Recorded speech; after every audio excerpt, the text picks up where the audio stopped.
या फिर अभी स्टार्ट किया है? सो बेसिक डिस्कशन क्या, आप लोग लेक्चर नहीं देख रहे हैं क्या? लेक्चर बोला था ना मैंने देखने के लिए, लेक्चर नहीं देखे आपने?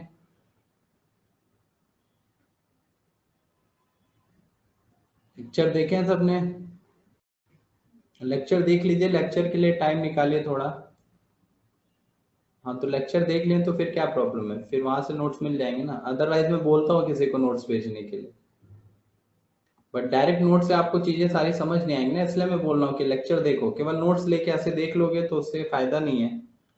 लेक्चर देख लो, उसके साथ साथ हाँ लेक्चर थोड़ी स्पीड इंक्रीज करके देख लो, अगर ज्यादा टाइम नहीं है तो स्पीड इंक्रीज करके देख सकते हैं, और उसके साथ साथ फिर नोट्स रिवाइज कर लीजिए। वो आपको रिवाइज करना पड़ेगा एक बार, ठीक है। चलिए सो नेक्स्ट चैप्टर स्टार्ट करते हैं। नेक्स्ट चैप्टर मतलब जो प्रॉपर चैप्टर है हमारा, होल कंसेप्ट। अभी तक तो सारी बेसिक चीजें हमने डिस्कशन कर ली है, इसमें जो चीजें यूज होने वाली हैं, और भी काफी चीजें हैं जो अभी आएंगी। सो मोल कंसेप्ट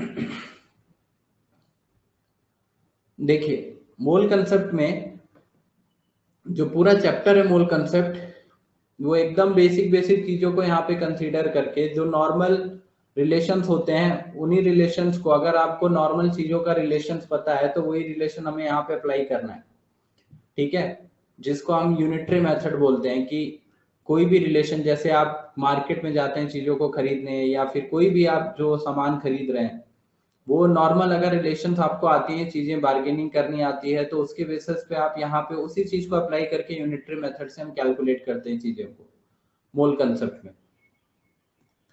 तो सबसे पहले मोल कंसेप्ट में जो नंबर डिफाइन होता है, मोल कंसेप्ट में मोल क्या है? मोल क्या है? मोल एक जस्ट यूनिट है, नंबर के लिए एक यूनिट, डिफाइन यूनिट है, जिसको हम one mole is equal to कितना डिफाइन करते हैं?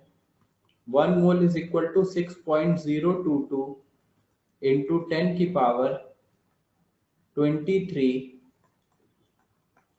entities.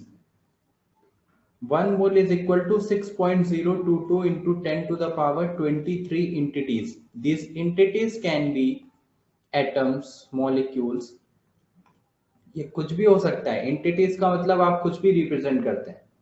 Yes, these are Avogadro's number. entities का मतलब हो गया atoms, molecules, ions, electron, proton, जो हमने कैलकुलेशन लास्ट वीक में सीखा, इलेक्ट्रॉन, प्रोटॉन, न्यूट्रॉन का कैलकुलेशन, वो सब नंबर ऑफ एंटिटीज में आप रिप्रेजेंट कर सकते हैं। So one mole is equal to this number of entities, 6.022 into 10 की पावर 23 एंटिटीज, ये नंबर को रिप्रेजेंट कर रहा है, दिस नंबर ऑफ एंटिटीज। और ये एंटिटीज मतलब कुछ भी हो सकता है, वो atom, molecule, ion, electron, proton, neutron, और कुछ भी आप रिप्रेजेंट कर दो। तो मोल जस्ट क्या है? एक यूनिट है, एक पैरामीटर है नंबर को रिप्रेजेंट करने के लिए। और इस मोल का रिलेशन आप इजीली समझ सकते हैं 1 डजन के साथ। तो अगर मैं उसके साथ कंपैरिजन करके ही लिखूं यहाँ पे, इसके अंडरस्टैंडिंग के लिए कि मोल है क्या, देखो 1 मोल जो हम रिप्रेजेंट करते हैं, जैसे मैं सेम चीजों का यहाँ पे कंपैरिजन करूं, अगर आपको बोला गया है 1 डजन बनाना, 1 डजन बनाना का मतलब कितने नंबर ऑफ बनाना हुआ? 1 डजन ऑफ बनानास का मतलब क्या हो गया? 12 नंबर ऑफ बनानास। तो डजन का मतलब क्या हो गया? डजन का मतलब जब भी डजन बोला जाता है तो हमको, हमारे माइंड में क्या है? डजन का मीनिंग ये है कि 12 नंबर। डजन का मीनिंग ये 12 नंबर। तो 1 डजन 12 नंबर को, तो 12 नंबर को रिप्रेजेंट करने के लिए हम डजन बोलते हैं। अब जरूरी नहीं है कि हम 1 डजन केवल बनाने के लिए डिफाइन है, आप कोई भी चीज मार्केट में जाके खरीद सकते हैं 1 डजन बोल के। आपने 1 डजन पेन बोल दिया, 1 डजन पेन, तो इसका मतलब हो गया 12 नंबर ऑफ पेन्स।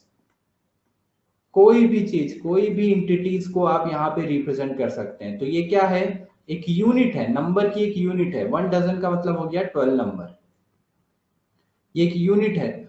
उसी तरीके से मान लीजिए आपने बोल दिया 1 डजन, 1 डजन पेंसिल्स, या कुछ भी आप मार्केट में खरीदिए, वो आपका मतलब हो गया 12 नंबर ऑफ पेंसिल्स।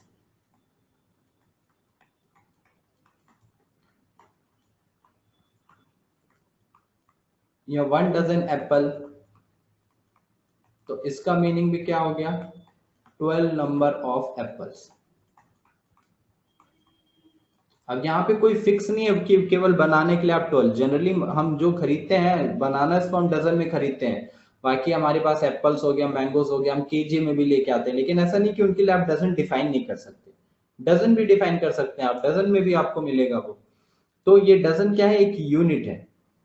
सिमिलरली जो मोल है वो भी एक यूनिट है, बस दोनों ही नंबर की यूनिट्स है। अब इसी के साथ मैं यहीं पे कंपेयर करते हुए 1 मोल बनाना अगर लिख दूं, 1 मोल बनाना, so 1 mole banana means 12, sorry 6.022 into 10 की पावर 23 नंबर ऑफ बनानास। तो जैसे वहां 12 नंबर था, वैसे यहाँ पे कितने आ गए, इतने बनानास आ गए। सिमिलर वे में 1 मोल पेन, कोई भी इंटिटी आप रख सकते हैं, इसीलिए हमने रखा है इतनी इंटिटीज। 1 मोल पेन का मतलब हो गया 6.022 10 की पावर 23 नंबर ऑफ पेन्स, इतने number of pens. 1 mole pencil हो गया। अब क्योंकि ये बहुत ही बड़ी यूनिट है, 6.023 10 की पावर 23, बहुत बड़ा नंबर है ना, ये 10 की पावर 23 है। तो ये हम जनरली किसके लिए डिफाइन करेंगे, उनके लिए जो कि बहुत छोटे होते हैं और नंबर में बहुत ज्यादा होते हैं, जिनको हम ऐसे एक एक करके काउंट नहीं कर सकते। तो 1 मोल एप्पल, पहले ये यहां तक नोट कर लेते हैं, फिर आगे बताता हूँ। 1 मोल एप्पल कितना हो जाएगा, 6.022 10 to the power 23 number of apples.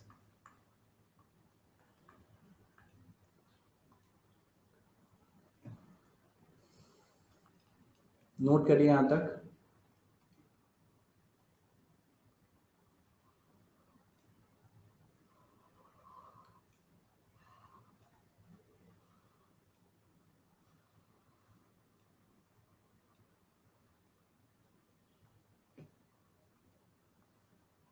तो 1 मोल इतना नंबर, 1 मोल इतना number, 6.022 10 to the power 23 number of apples. Noted, okay. चलिए, तो अब दोनों में आप कंपेयर करिए। 1 dozen meaning 12 number, 1 dozen meaning 12 number, और सिमिलर वे में ही 1 मोल का मीनिंग हो गया इतने नंबर ऑफ इंटिटीज। कितने नंबर, 6.022 10 की पावर 23। अब ये 6.022 10 की पावर 23 एक बहुत बड़ा नंबर है। तो ये किस लिए डिफाइन किया गया, 1 मोल जो हमने डिफाइन किया, ये हमने अपनी कैलकुलेशंस को इजी बनाने के लिए किया है। अब जैसे आपको बोला जाए कि 60 बनानास दे दीजिए या फिर 24 बनानास दे दीजिए, उसकी जगह हम नॉर्मल बोल सकते हैं 2 डजन दे दो, 5 डजन दे दो। अगर किसी को बोलना हुआ इसलिए हम बोल सकते हैं 10 डजन बनाना दे दो, तो 10 डजन वो तुरंत कैलकुलेट कर लेगा, 10 इंटू 12 मतलब 120 बनाना। तो 120 बनाना एक एक कैलकुलेट करने के बजाय, 120 बोलने के बजाय हम 10 डजन बोल देते हैं, तो थोड़ा इजी वे हो गया। उसी तरीके से जब हम बात करते हैं एटम्स की, मॉलिक्यूल्स की, या इलेक्ट्रॉन प्रोटॉन न्यूट्रॉन की, क्योंकि आपको पता है इलेक्ट्रॉन प्रोटॉन न्यूट्रॉन बहुत छोटे हैं साइज में, मास भी इनका बहुत छोटा है, एटम खुद बहुत छोटा होता है साइज में, है ना, एटम हमको दिखाई भी नहीं देता है, साइज में बहुत छोटा है। तो अगर नंबर ऑफ एटम्स आप कैलकुलेट करें किसी भी गिवन एंटिटीज में, नंबर ऑफ एटम बहुत ज्यादा होंगे, इलेक्ट्रॉन प्रोटॉन नंबर बहुत ज्यादा होंगे। तो एक एक इलेक्ट्रॉन प्रोटॉन न्यूट्रॉन काउंट करने के बजाय हम उसके लिए हमने एक नई यूनिट डिफाइन कर दी है, जिसको हम बोलते हैं मोल। इससे फायदा क्या होगा, इससे फायदा बस ये है कि हमारी कैलकुलेशन इजी हो जाएगी। अब जहां पे हम नंबर ऑफ इलेक्ट्रॉन रखते 6.022 10 की पावर 23, उसकी जगह हम सीधा रख सकते हैं 1 मोल। तो 1 मोल रखेंगे तो कैलकुलेशन भी इजी हो जाएगी, और हमको आइडिया भी लग जाएगा कि कितने इलेक्ट्रॉन है, या कितने प्रोटॉन है, या कितने नंबर ऑफ एटम्स है, या कितने मॉलिक्यूल्स हैं। सो ये कैलकुलेट करने के लिए इन नंबर्स का हम यूज करते हैं, ठीक है। तो ये नंबर्स आप यूज कर सकते हैं, यहां से आप स्मॉल का रिलेशन फाइंड आउट कर सकते हैं। नोटेड। चलिए इसके आगे चलते हैं। सो ये हो गया रिलेशन। अब इस रिलेशन के बेस पे अगर हमें फाइंड आउट करना हो कि जो हमारे पास मोल आया है, इस मोल को अब इलेक्ट्रॉन प्रोटॉन न्यूट्रॉन का मास कैलकुलेट करना तो मैंने आप लोगों को सिखाई दिया था, वो तो सबने सीख ही लिया है ना। इलेक्ट्रॉन प्रोटॉन न्यूट्रॉन कैसे मास कैलकुलेट करेंगे, एटम का मास, मॉलिक्यूल का मास, लास्ट वीक में हमने किया ही था। तो अभी हम सीधा स्टार्ट करते हैं एएमयू। तो फर्स्ट हेडिंग डालिए एटॉमिक मास यूनिट।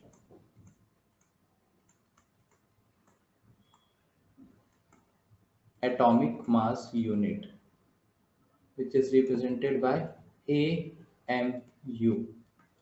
इसको हम यूनिफाइड मास भी बोलते हैं, जिसको ओनली यू से भी रिप्रेजेंट किया जाता है,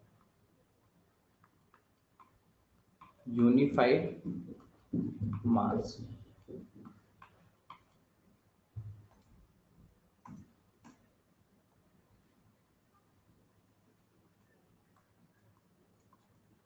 AMU एटॉमिक मास यूनिट और यूनिफाइड मास।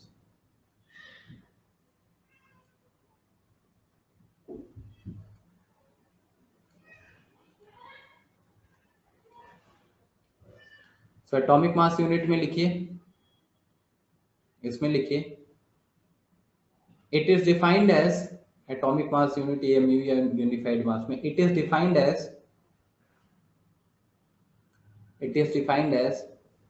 द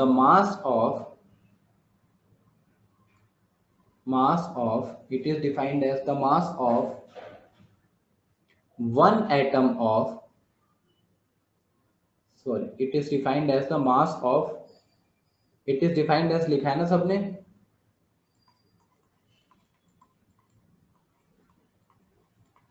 रुक के मैं लिख दे रहा हूं यहाँ पे। it is defined as the mass, उसके आगे जो भी लिखा है वो कट कर लीजिए, which is equal to it is defined as the mass which is equal to 1/12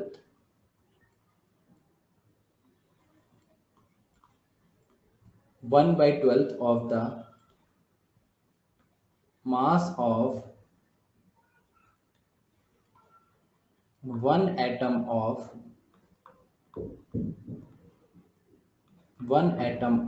carbon 12. So it is defined as a mass which is equal to 1/12 of the mass of one atom of carbon 12। ठीक है।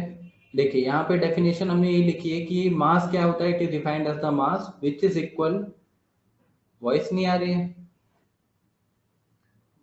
Voice नहीं आ रही है तो refresh करिए अभी। चलो एक बार मैं भी रिफ्रेश कर लेता हूँ।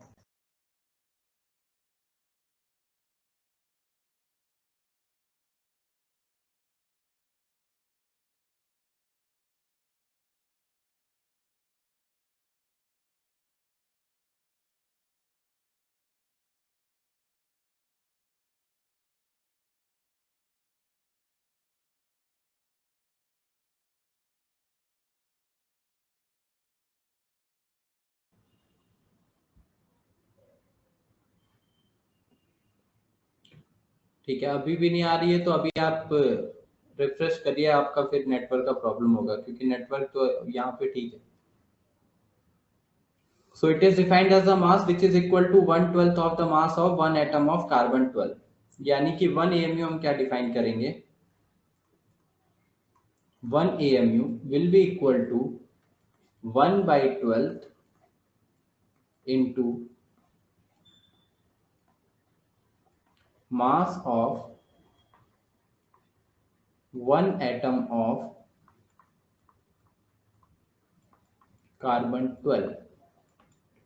इसका फॉर्मूला हो गया AMU। So 1 AMU will be equal to 1 AMU will be equal to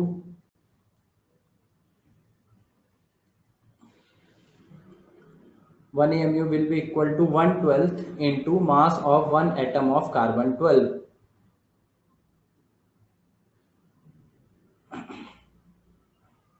note कर लीजिए पहले फॉर्मूला नोटेड।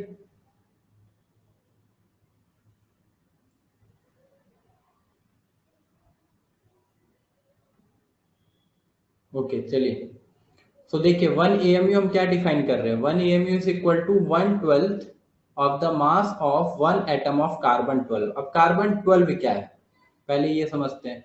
तो आपने सुना होगा आई थिंक कार्बन 14 डेटिंग तो पढ़ा ही होगा ना, 9th या 10th में कहीं तो आता है साइंस में।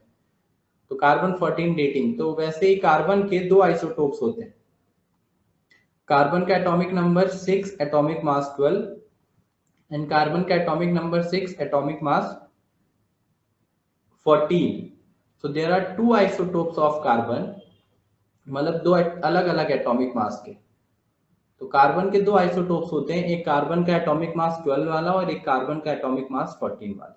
अगर आइसोटोप्स अगर नहीं भी पता है आपको तो कोई बात नहीं, अभी हम आगे पढ़ेंगे। फिलहाल के लिए आप ये याद रख सकते हैं कि कार्बन दो फॉर्म में ऐसा बोल सकते हैं कि एग्जिस्ट कर रहा है, जिसमें कार्बन का एक का एटॉमिक मास 12 है और दूसरे का एटॉमिक मास 14 है। ठीक है, तो यहाँ जो डेफिनेशन में यूज किया गया है वो कार्बन 12 का यूज किया गया है, कार्बन 14 का नहीं। तो इसलिए वहां पे हमने कार्बन 12 स्पेसिफाई कर रखा है। तो 1 AMU की वैल्यू निकालनी है अब हमें। तो 1 AMU कितने के इक्वल होगा, अब हमने लिखा है 1 AMU is equal to 1/12 into mass of one atom of C12। तो हमें mass of one atom of C12 निकालना पड़ेगा। तो पहले वो निकालते हैं, mass of one atom of C12, ये कैलकुलेट करना है। ये कैसे कैलकुलेट करेंगे कि एक एटम का मास कितना होगा C12 का। C12 का मतलब रिप्रेजेंटेशन क्या हो गया, 6C12। 6C12 मतलब एटॉमिक नंबर हो गया 6, एटॉमिक मास नंबर हो गया 12। अब ये हम सब पढ़ चुके हैं लास्ट वीक में।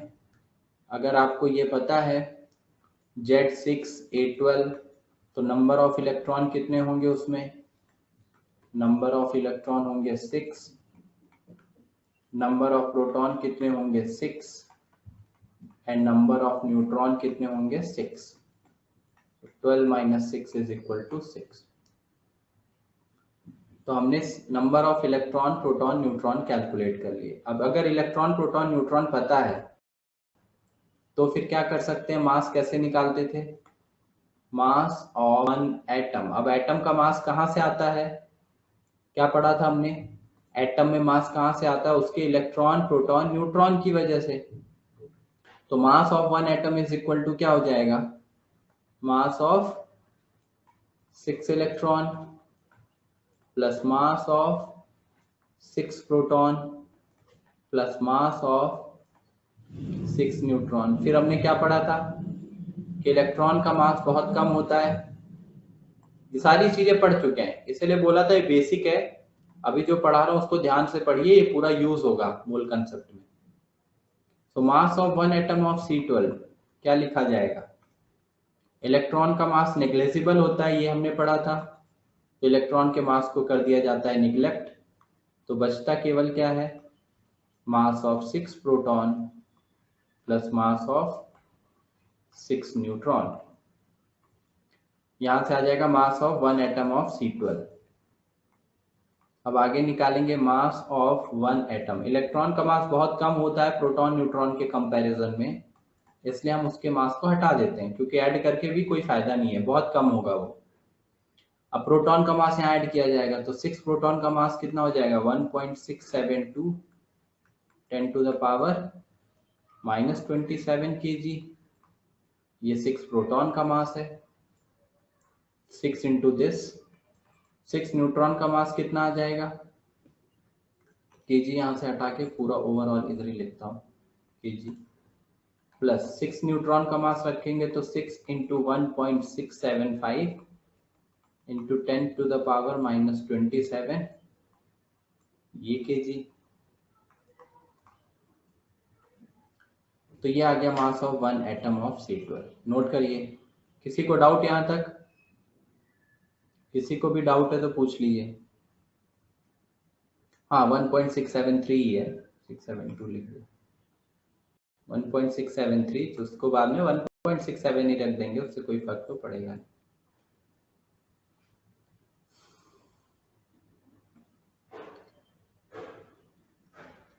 रिपीट कहाँ से रिपीट करना है, क्या नहीं समझ में आया?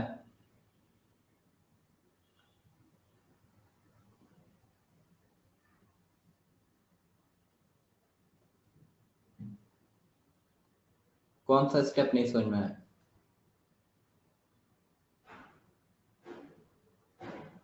Second last step. अच्छा ये यहाँ पे देखिए, ये पहले तो मास ऑफ इलेक्ट्रॉन, एटम का मास कहाँ से आएगा? एटम में क्या क्या होता है? इलेक्ट्रॉन, प्रोटॉन, न्यूट्रॉन, तीनों को ऐड कर दिया हमने, ये पढ़ा था हमने। तीनों के मास को अगर ऐड कर देंगे तो टोटल एटम का मास आ जाएगा। तो इलेक्ट्रॉन का मास, प्रोटॉन का मास, न्यूट्रॉन। अब इलेक्ट्रॉन को मास को मैंने कैंसिल आउट कर दिया है, यहाँ से कैंसिल कर दिया है। क्यों? क्योंकि इलेक्ट्रॉन के मास को ऐड करके कोई फायदा है नहीं, इलेक्ट्रॉन का मास बहुत ही कम होता है as compare to proton, neutron. तो उसके मास को हमने हटा दिया, तो केवल बचा किसका मास? प्रोटॉन का मास, न्यूट्रॉन का मास। नेग्लेक्ट कर दिया इलेक्ट्रॉन के मास को, और फिर प्रोटॉन और न्यूट्रॉन का जो मास होता है उनकी वैल्यूज रख दी। तो यहां से हमारे पास ये आया mass of one atom of C12। अब आगे कैलकुलेट करेंगे। So mass of one atom of C12, अगर आप mass of one atom of C12 निकाल रहे हैं तो आगे क्या आ जाएगा? अब देखिए दोनों जगह पे 6 6 कॉमन हो जाएगा, तो 6 इंटू 10 की पावर -27 कॉमन। नोट नहीं कर पाए अभी तो फास्ट नोट करो, तो नोट करो, नोट करो।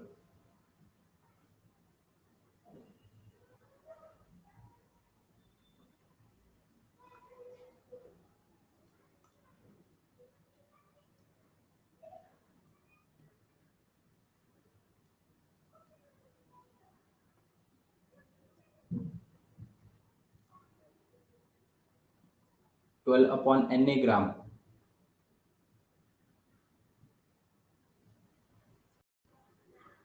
नोटेड?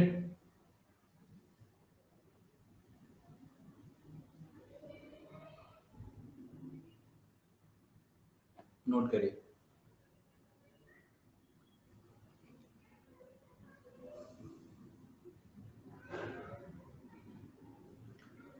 C12 का यूज किया है, इलेक्ट्रॉन, प्रोटॉन, न्यूट्रॉन, ये सबको निकालना आना चाहिए किसी भी एटम के रिस्पेक्ट में, number of electron, proton, neutron. तो वो कैलकुलेट किया हमने, इलेक्ट्रॉन 6, प्रोटॉन 6, न्यूट्रॉन 6, और फिर सबके मास को ऐड करके पूरे एटम का मास निकालेंगे। तो इलेक्ट्रॉन का मास, प्रोटॉन का मास, न्यूट्रॉन का मास।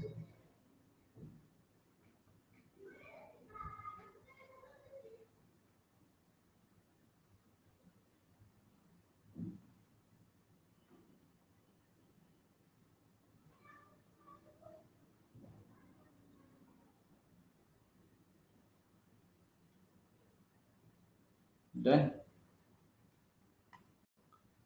चलिए अभी आगे हमने क्या किया है, जो कॉमन लिया 6 इंटू 10 की पावर -27, ये तो हमने कॉमन ले लिया 6 इंटू 10 की पावर -27, तो ब्रैकेट में क्या बच जाएगा? 1.673 प्लस 1.675, ये कॉमन, बाकी पोर्शन हमने कॉमन कर लिया दोनों जगह से, 6 इंटू 10 की पावर -27। अब यहाँ से 6 इंटू 10 की पावर -27 और इन दोनों को ऐड कर देंगे तो कितना आ जाएगा? 8 4 3 3, तो 3.348 इतना kg। और मास of one atom of C12, अब इसको मल्टीप्लाई कर लेंगे तो कितना आ जाएगा? Mass of one atom of C12 3.348 into this, कितना आ रहा है? 22.088।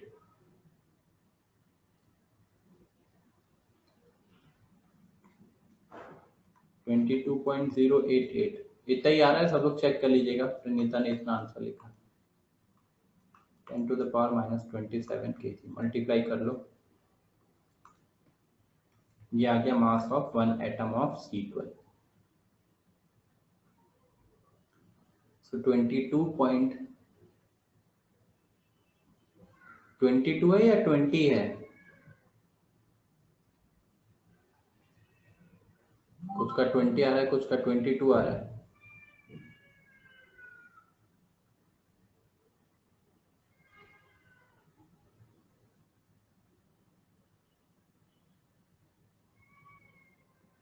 हाँ 1.67, 1.67 भी रख सकते हैं, 3.4 बन जाएगा।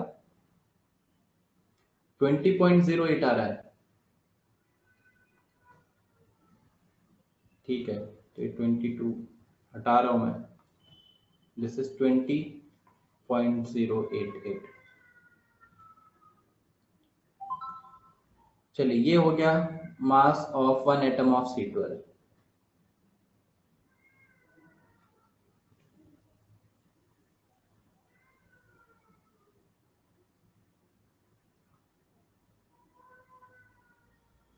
क्या हुआ प्रणीता 3.348 का? हाँ 3.348 जो लिखा है उसी का 6 में मल्टीप्लाई करके एग्जैक्ट निकाल रहे हैं, एग्जैक्ट कैलकुलेट कर रहे हैं।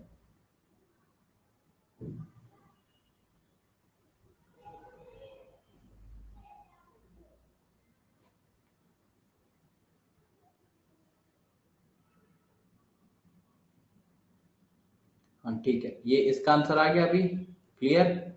चलिए अब आइए 1 AMU की डेफिनेशन पे।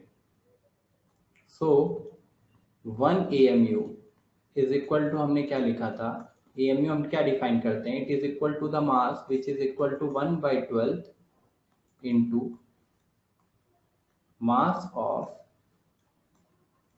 Of one atom of C12।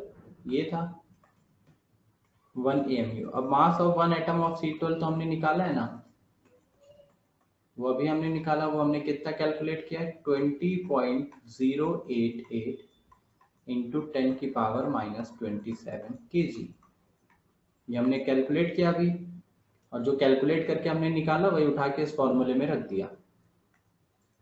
अब यहाँ से 1 AMU हम डिफाइन करेंगे, तो कैंसिल आउट कर लीजिए 12 से ये, तो कितना आ जाएगा 1.67।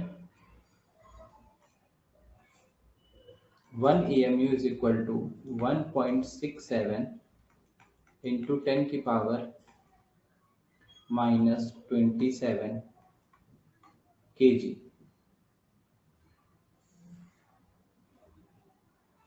इतना kg, या फिर 1 kg को अगर ग्राम में कन्वर्ट करें तो कितना लिखा जाता है, इसी को मैं अगर ग्राम में कन्वर्ट करूं तो kg को अगर ग्राम में कन्वर्ट किया जाए तो 1000 का मल्टीप्लाई होता है, तो ये kg लिखा था, इस kg के लिए मैं यहाँ ग्राम में कन्वर्ट कर दे रहा हूँ, kg की जगह 1000 ग्राम आ गया। बाकी सब ऊपर वाला पोर्शन अपनी जगह पे, ये जितना था उतना ही लिखा है इधर, और kg की जगह 1000 ग्राम, और 1000 इधर मल्टीप्लाई हो जाएगा 10⁻⁻27 में, तो 1 AMU इज इक्वल टू आ जाएगा 1.67 10⁻⁻27 और 1000 बन जाएगा 10⁻³ ग्राम। So basically 1 AMU will be equal to 1.67 10⁻⁻24 gram.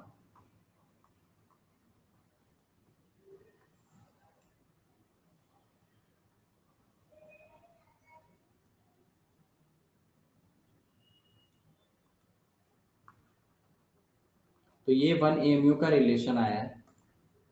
1 AMU कितना, 1.67 इंटू 10⁻⁻24 ग्राम और 1.67 10⁻⁻27 kg।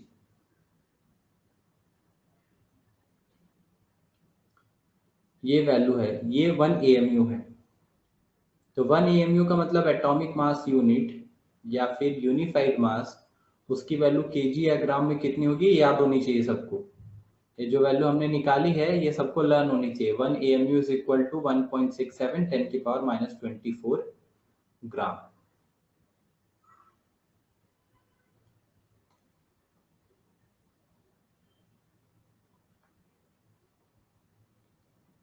हाँ ग्राम में ही, ग्राम या केजी में, किसी में भी याद रख लो, ये कन्वर्ट तो कर ही लोगे ना एक दूसरे में।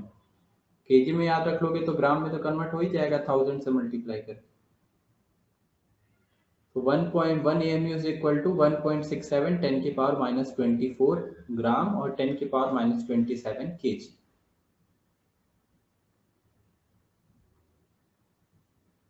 डन, नोट करिए। प्रीवियस स्लाइड भी अभी बाकी है।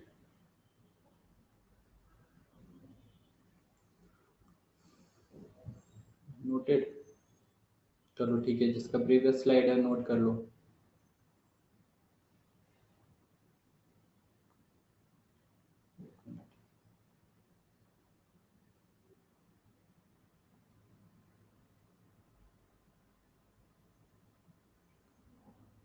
ये है ना प्रीवियस स्लाइड, यहाँ क्या रह गया, नोट करिए जल्दी।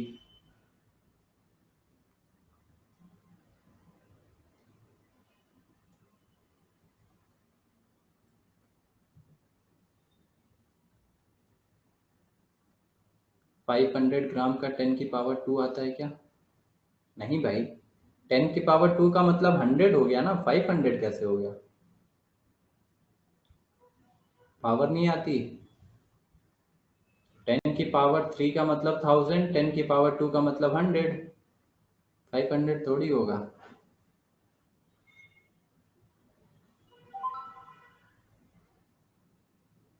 नोटेड। पावर का मतलब क्या होता है, कितने टाइम्स आप मल्टीप्लाई कर रहे हैं। 10 की पावर 2 का मतलब 10 को 2 बार मल्टीप्लाई किया गया है। हाँ तो 12 डिवाइड किया है तो क्या हो गया?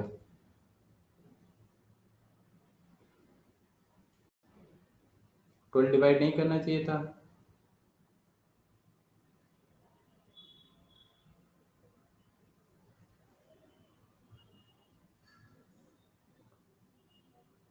क्या डाउट है?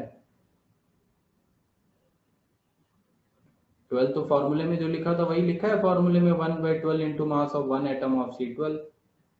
112 रखा और मास ऑफ दिस, ये कैंसिल आउट करेंगे 12 से इसको, तो यहाँ 1.67 के अराउंड आ जाएगा ये।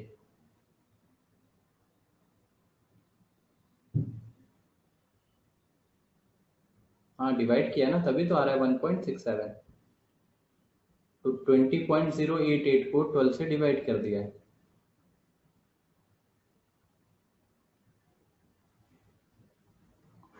तो ये आ गया 1 AMU का रिलेशन, ठीक है, एटॉमिक मास यूनिट का रिलेशन। अब ये 1 एटॉमिक मास यूनिट हमारे पास कितना आ गया है, 1.67 इंटू 10 की पावर -27 ग्राम। अब जैसे आपको मास निकालना हो AMU में, अगर आपको डिफाइन करना है किसी का भी मास, ग्राम में आपने निकालना सीखा ही है, ग्राम में निकालना सीखा ही, कैसे निकालते हैं ग्राम या केजी में, इलेक्ट्रॉन प्रोटॉन न्यूट्रॉन सबके मास को ऐड करके। तो चलिए आगे हम कैलकुलेट करते हैं। मास ऑफ वन एटम हमने कार्बन का निकाला था, कार्बन के एक एटम का मास, वैसे ही calculate the mass of, calculate the mass of one atom of oxygen, oxygen के एक एटम का मास कैलकुलेट करना है। Calculate the mass of one atom of oxygen. तो मास, अगर एक एटम ऑक्सीजन के एक एटम का मास कैलकुलेट करना है तो क्या करेंगे उसके लिए, हम एक एटम का अगर मास कैलकुलेट करना है ऑक्सीजन के, तो उसके लिए क्या कैलकुलेट करेंगे, वन एटम ऑफ ऑक्सीजन के लिए। कर सकते हैं सब लोग, प्रोटॉन न्यूट्रॉन इलेक्ट्रॉन का मास रख के, मास of one atom of oxygen. तो ऑक्सीजन रिप्रेजेंट किया जाएगा 8, 16, तो एटॉमिक नंबर है इसका 8, एटॉमिक मास है कितना 16,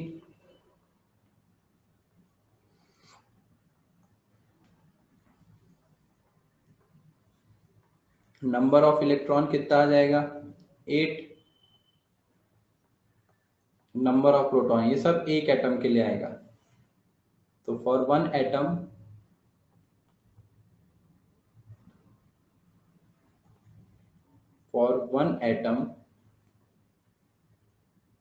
for one atom of oxygen, oxygen के वन एटम के लिए, for one atom of oxygen, अगर हम ऑक्सीजन के एक एटम की बात कर रहे हैं तो नंबर ऑफ इलेक्ट्रॉन कितने आ जाएंगे? Number of electron will be 8, proton will be 8 and number of neutron will be 8।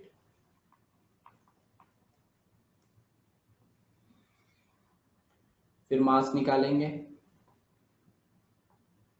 Mass of one atom of mass of one atom of oxygen क्या लिखा जाएगा? सबको ऐड करके मास ऑफ 8 इलेक्ट्रॉन, क्योंकि 8 electron मिल रहे हैं, सबके मास को ऐड किया जाएगा। Mass of 8 electron, mass of 8 proton, mass of 8 neutron.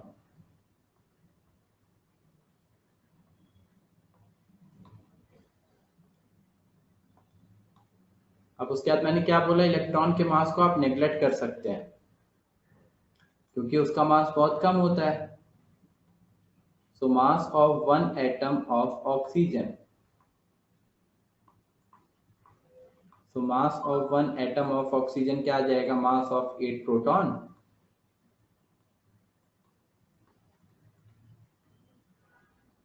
Plus mass of 8 neutron, mass of 8 neutron. So mass of 8 proton plus mass of 8 neutron.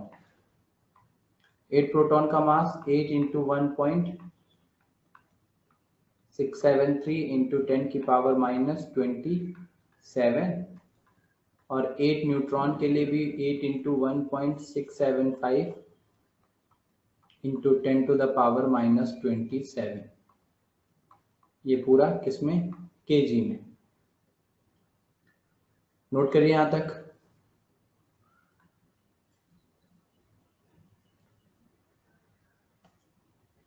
जिसने सॉल्व कर लिया ठीक है, जिसने नहीं सॉल्व किया नोट करिए।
नोटेड।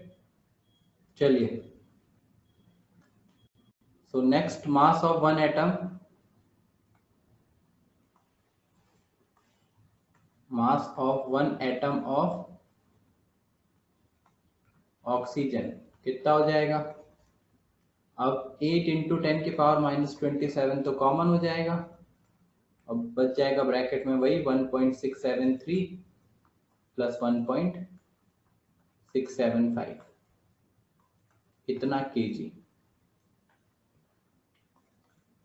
दोनों को ऐड कर देंगे 3.348 आ जाएगा, जो अभी हमने निकाला था 3.348, और साथ में 10 की पावर माइनस 27 केजी तो है ही।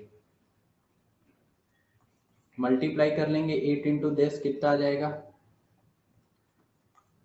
26.78 ये आ रहा है 26.78। चेक कर लीजिएगा सब लोग। 10 की पावर -27 kg। सब लोग मल्टीप्लाई करके चेक करेंगे। आंसर लिखा हुआ यहाँ पे लिखा है 26.78। सबका ये आ रहा है ना, प्रणीता का, पायल का, अथर्व, वैष्णव, ठीक है। चलिए, तो ये आ गया mass of one atom of oxygen. This is mass of one atom of oxygen. ये केजी में है। अगर इसी को ग्राम में लिखना हो तो क्या लिखा जाएगा? Mass of one atom of oxygen. तो केजी से ग्राम में बनाने के लिए क्या करेंगे? मल्टीप्लाई, अभी बताया था, 10 की पावर -24 हो जाएगा। यहाँ केजी लिखा है, इस केजी की जगह हम क्या रख सकते हैं? 1000 ग्राम। 1000 ग्राम का मतलब 10 की पावर 3, तो 26.784 10 की पावर -27 और ये 10 की पावर 3 हो जाएगा, इतना ग्राम। और ये आ जाएगा 26.784 10 to the power -24 gram. So ये आ गया mass of one atom of oxygen. Gram में निकालेंगे तो कितना आ जाएगा? Mass of one atom of oxygen 26.784 10 की power -24 gram. 26.784 10 to the power -24 gram. ये आ गया mass of one atom of oxygen. Noted. अब इस ग्राम को एएमयू में कन्वर्ट करिए। ग्राम को एएमयू में कन्वर्ट करिए। कैसे कन्वर्ट करेंगे? अब आगे हम क्या लिख रहे हैं? हमने क्या पढ़ा है? 1 AMU इज इक्वल टू कितना ग्राम? 1.67 10 की पावर -27 ग्राम। करेक्ट है। तो अगर 1 ग्राम निकालना हो तो 1 ग्राम कितना लिखा जाएगा? 1 ग्राम विल बी 1/1.67 10 की पावर -27। अपॉन में चला जाएगा इतना AMU। ध्यान से देखिए, रिलेशन को बस उल्टा कर दिया। 1 AMU में इतना ग्राम होता है, तो 1 ग्राम में कितना AMU होगा? तो ये वैल्यू पूरी नीचे चली जाएगी इधर। ये जो 1.67 10 की पावर -27 है, ये पूरा नीचे आ जाएगा 1 के, तो 1 अपॉन दिस आ जाएगा। So 1 upon this means 1 gram is equal to this AMU। यानी 1 ग्राम की जगह आप ये रख सकते हैं। अब आपके पास क्या आया है? मास ऑफ 1, अच्छा हाँ सॉरी, 10 की पावर -27 रख दिया क्या? हाँ, -24 ग्राम में रख रहे हैं ना। केजी में -27 है, ग्राम में -24। अब mass of one oxygen atom, mass of one oxygen atom हमने कितना निकाला है? 26.784 26.784 इंटू 10 की पावर -24। ये ग्राम में निकाला है, ये ग्राम है। अब इस चीज को आप ऐसे लिख सकते हैं ना, 26.784 इंटू 10 की पावर -24 इंटू 1 ग्राम। 1 का मल्टीप्लाई करके तो कोई फर्क पड़ेगा नहीं वैल्यू में। इतना ग्राम था, उसमें 1 का मल्टीप्लाई कर दिया, कोई फर्क नहीं पड़ेगा। और 1 ग्राम की जगह आप AMU की वैल्यू रख सकते हैं अगर आप इसको AMU में कन्वर्ट करना चाहते हैं। तो आ जाएगा कितना? 10 की पावर -24 और फिर 1 ग्राम की जगह इतना रख दीजिए। 1 अपॉन कितना हो जाएगा? 1.67 10 की पावर -24 AMU। देखो, ये -24, ये -24 पूरा का पूरा कैंसिल आउट हो गया। बचेगा क्या? बचेगा इधर मास of one oxygen atom, mass of one oxygen atom कितना हो जाएगा? ये 1.67, 26.784 डिवाइडेड बाय 1.67 और डिवाइड कर लेंगे तो कितना आ जाएगा? ऑलमोस्ट 16 के अराउंड, 16 AMU।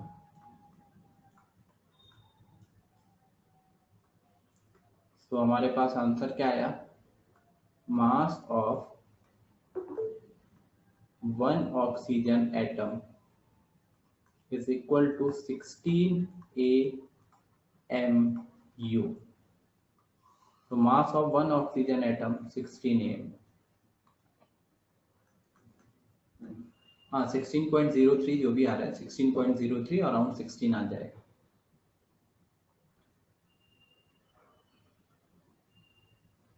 अब कंसेप्ट समझिए, कंसेप्ट बहुत इंपॉर्टेंट है, क्या चीज हम कर रहे हैं और कैसे हम 16 को लेके आ रहे हैं। सबसे पहले हमें कंसेप्ट की किसी एटम का मास आखिर आता कहाँ से, एटम का मास कहाँ से आता है? उसके अंदर जो सब एटॉमिक पार्टिकल हैं, इलेक्ट्रॉन, प्रोटॉन, न्यूट्रॉन, उनके मास को अगर आप ऐड कर दो तो एटम का मास आएगा। तो हमने उनके मास को ऐड किया।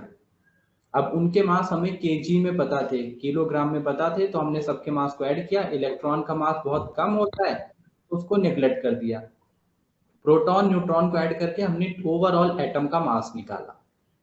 अब जब एटम का मास हमें पता चल चुका है, वो केजी में आया, अब उसको अगर एएमयू में कन्वर्ट किया, क्योंकि एएमयू का रिलेशन हमें पता है, तो एक एटम का मास आ गया।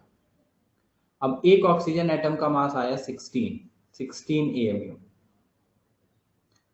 अब ऑक्सीजन जहां से हमने स्टार्ट किया था, number of electron, proton, neutron, तो आप लिखते थे ना एटॉमिक नंबर। अब ध्यान से सुनिए, बहुत इंपॉर्टेंट लाइन बोल रहा हूं।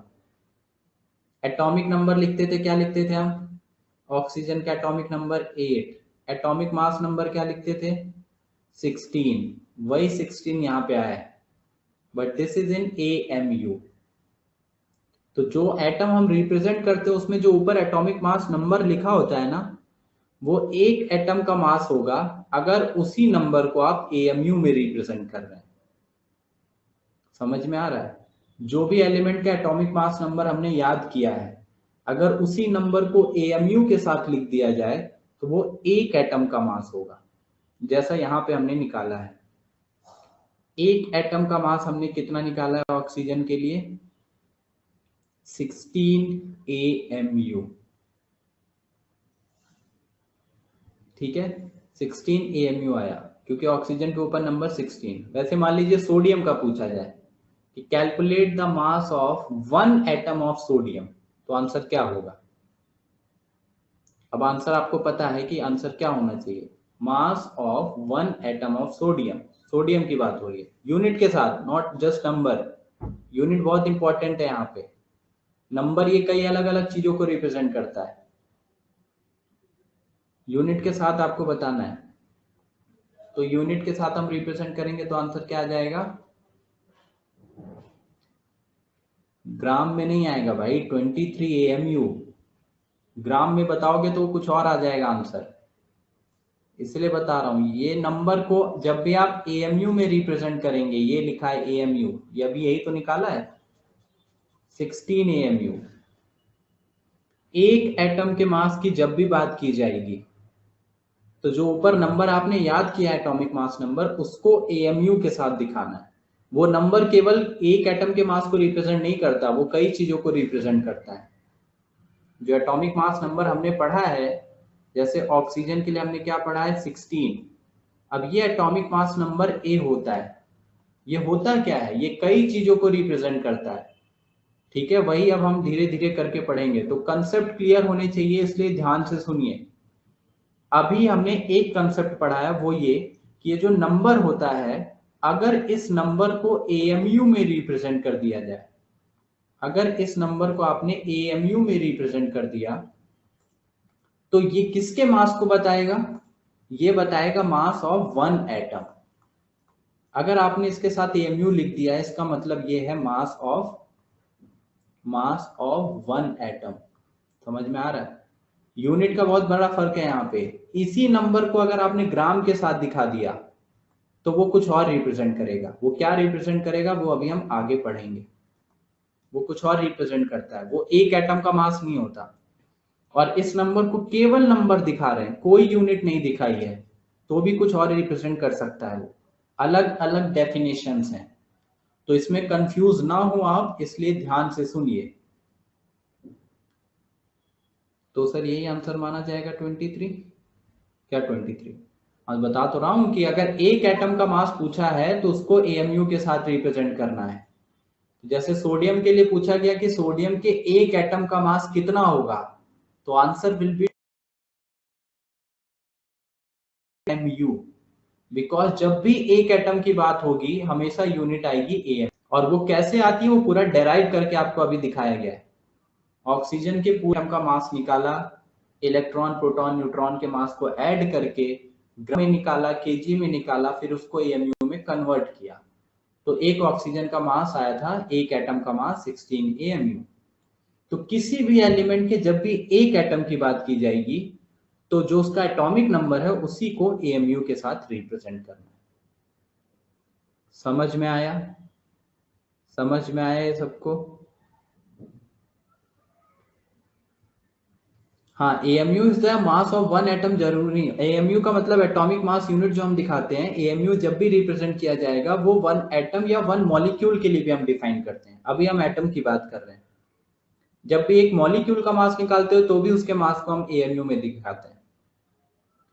ठीक है, तो फिलहाल के लिए हमने ये पढ़ा है कि जब भी एक एटम, इसको दिमाग में बैठा लीजिए, एक एटम, किसी भी एलिमेंट के एक एटम की बात हो रही है, सिंगल एटम की, तो उसका जो मास होगा, तो जो एटॉमिक नंबर आपने टेबल याद की है, जो लर्न किया है हमने टेबल 1 से एटॉमिक नंबर 30 तक, इसका जो एटॉमिक मास नंबर होगा, इस एटॉमिक मास को ही एएमयू के साथ आप रिप्रेजेंट कर देंगे। एएमयू लिखा हुआ है, इसका मतलब एक एटम का मास है, या एक मॉलिक्यूल का होगा, जो मॉलिक्यूल हम आगे बात करेंगे। अभी फिलहाल हम एक एटम के रिस्पेक्ट में देख रहे हैं। ठीक है, क्लियर? तो इतना राइज करके आइए सब लोग। हमने प्रॉपर चैप्टर स्टार्ट कर दिया है आज। ठीक है, तो कल ये पूरा रिवाइज करके आइएगा, क्योंकि इसी से रिलेटेड कंसेप्ट आगे पढ़ने हैं। तो जो चीजें अगर कहीं किसी को कोई डाउट है तो पहले वो डाउट क्लियर कर लेना, फिर उसके आगे पढ़ेंगे।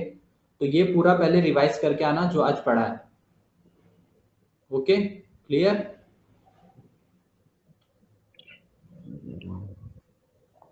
चलिए, ओके, बाय।